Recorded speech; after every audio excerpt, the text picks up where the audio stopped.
పెళ్ళాములు కొట్టి తరివేసినా సరే కుట్టు మిషన్లు పెట్టుకుని బతుకుతున్నాం మేము. కరెక్ట్. అటువంటి మేము అందేరా బ్యాంక్ వారి సౌజన్యంతో ఈ రోజు ప్రథమ వార్షికోత్సవం జరుపుకుంటున్నాం. కట్ చేయండి. అదే నన్నే కేక్ కట్ చేయమని ఎందుకు అంటున్నారో అర్థం కావట్లేదు. మీరంటే పెళ్ళై పిల్లల్ని వదిలిపెట్టారు, నాకు ఇంకా పెళ్లి కూడా కాలేదు కదండి. ఈ మాత్రం దానికి ఏదో చెట్లే కట్ చేయి. కట్ చేయి.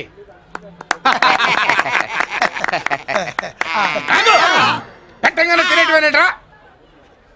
మన పెళ్ళాలు మన దగ్గరకు వచ్చి ఏమండి మమ్మల్ని ఏలుకొండని ప్రాధాయపడ్డా సరే మనం వెళ్ళం కాక వెళ్ళం. ఇదే మన శపథం. శపథం.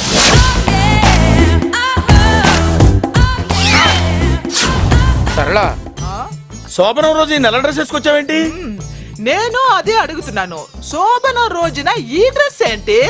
సరళ, తెలుగుడు ఎవడైనా సరే శోభనం అప్పుడు ఇలాంటి డ్రెస్ వేసుకొస్తాడమ్మా. సరేనండి, ఎప్పుడు ఒకే ఫ్యాషన్ లాగా ఒకే పాత డ్రెస్ వేసుకోకూడదు. మన ఇద్దరు కలిసి కొంచెం వెరైటీగా ఉండాలి. ఏంటి కొంచెం వెరైటీగా ఉండాలంటే ఈ నల్ల డ్రెస్ వేసుకుని వస్తావా?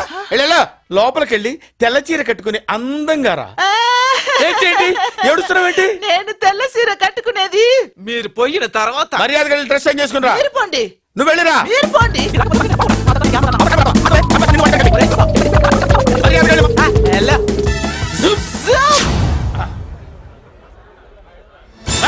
Thank you very much. Welcome to our colony.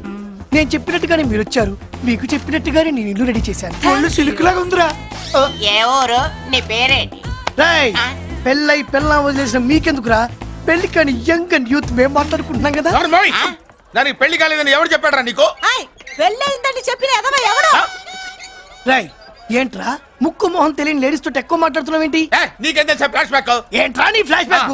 Flash back లో ఆవిడేదో నిన్ను పెళ్లి చేసుకున్నట్టు, నీకు చేత కాకపోతే ఆవిడ నిన్నేదో వదిలేసినట్టు మాట్లాడుతున్నావు ఏంటి?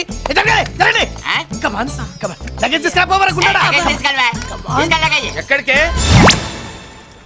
ఇదేంటి ఇప్పుడు వచ్చిందేంటి? ఇది ఫ్లాష్ బ్యాక్ చెప్పుకోలేను, ముందడుగు వేయలేను. ఈ పుట్టుడు సామాన్యుడు కాదు. వెంటనే